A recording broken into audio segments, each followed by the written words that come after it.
अब बड़ी खबर महाराष्ट्र के जालना से, जहां इनकम टैक्स डिपार्टमेंट ने एक उद्योगपति के कई ठिकानों पर छापेमारी कर 390 करोड़ का बेनामी संपत्ति जब्त की है, जिसमें 58 करोड़ कैश, 32 किलो सोना और हीरे मिले हैं। और जालना के जाने माने उद्योगपति के ठिकाने पर यह छापेमारी की गई।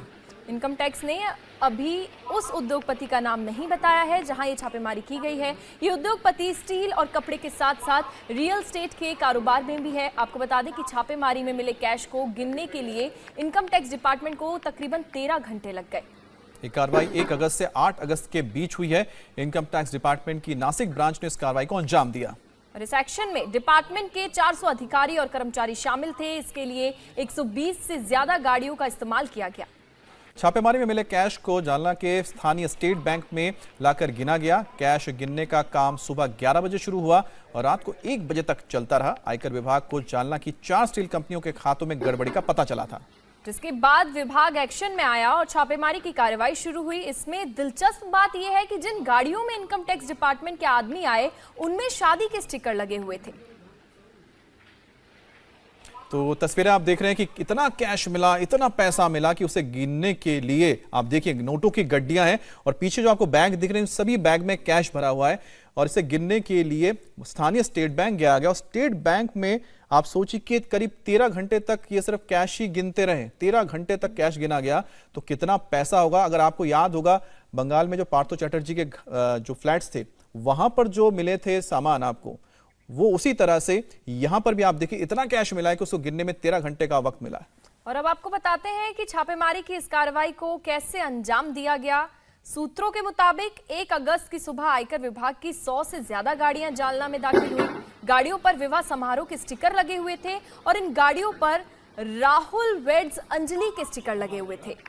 100 गाड़ियों में 400 से ज्यादा अधिकारी और कर्मचारी थे। गाड़ियों के इतने बड़े काफिले को देख पहले तो जालना निवासियों को कुछ समझ नहीं आया। उन्हें ऐसा लगता था कि ये गाड़ियां किसी शादी समारोह के लिए आई हैं। लेकिन सावन के महीने में विवाह समारोह की बात थोड़ी अजीब थी। हालांकि कुछ देर बाद पता चल गया कि सैकड़ों गाड़ियों में सवार आए लोग IT के अधिकारी हैं और ये मेहमान शादी समारोह में नहीं बल्कि रेड डालने पहुंचे। और इस मामले में अभी भी आयकर विभाग की टीम सर्च ऑपरेशन चला रही है। तो तकरीबन 11 बजे से शुरू हुआ नोट गिनने का ये सिलसिला, जो कि रात 1 बजे तक चलता रहा। राजीव हमारे सहयोगी मुंबई से हमारे साथ जुड़ गए हैं। राजीव, और क्या जानकारी आ रही है इस पूरे मामले को लेकर? देखिए, इनकम टैक्स की कार्रवाई अभी भी जारी है और अभी भी इस पूरे ऑपरेशन का जो कागजी काम है वो चल रहा है। थोड़ी देर पहले ही हमने इनकम टैक्स के जो अधिकारी है, जो कि नेशनल कोऑर्डिनेटर है PRO, उनसे बात की। इस पूरे मामले में आधिकारिक तौर पर IT की तरफ से जानकारी लेने के लिए उनका कहना था कि अभी भी कार्रवाई चल रही है, वो थोड़ा समय लगेगा। उसके बाद में आधिकारिक तौर पर एक प्रेस नोट जारी किया जाएगा जिसमें एग्जैक्ट आंकड़ा बताया जाएगा। लेकिन सूत्रों की माने तो लगभग 58 करोड़ की नकदी मिली है। इसके अलावा 32 किलो सोना मिला है, जिसमें अन्य प्रकार के जो जेवरात थे वो भी शामिल है। आपको बता दूं, लगभग 10 दिन पहले इनकम टैक्स डिपार्टमेंट को इस बात की सूचना मिली थी, जिसके बाद 100 से ज्यादा गाड़ियों का काफिला जालना में दाखिल हुआ था। और इस वजह से जो है जालना में जब शुरू में इतनी बड़े पैमाने पर गाड़ियों का काफिला दाखिल हुआ, उसके अंदर उन गाड़ियों पर जो स्टिकर लगे थे उसमें अंजलि वेड्स, राहुल वेड्स अंजलि के स्टिकर लगे हुए। तो श्रावण के महीने में शादी की बात लोगों को हजम नहीं, जब आसपास जहां पर सर्च ऑपरेशन चल रहा था। लेकिन थोड़ी देर के बाद में स्थिति स्पष्ट हुई।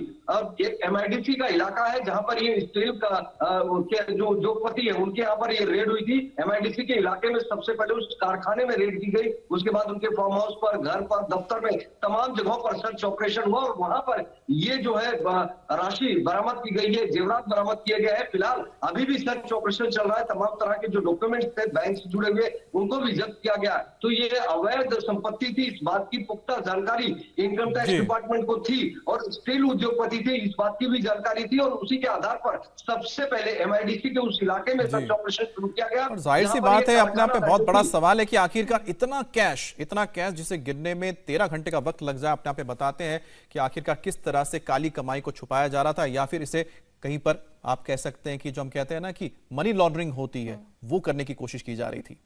दिल्ली से सटे गुरुग्राम में बाउंसर्स की गुंडागर्दी पर पुलिस का बड़ा एक्शन हुआ है। डिटेल आपको देंगे ब्रेक के बाद। इंडिया टीवी हर वक्त हर जगह डाउनलोड करने के लिए सर्च करें India TV news Google play store या ऐप स्टोर पर।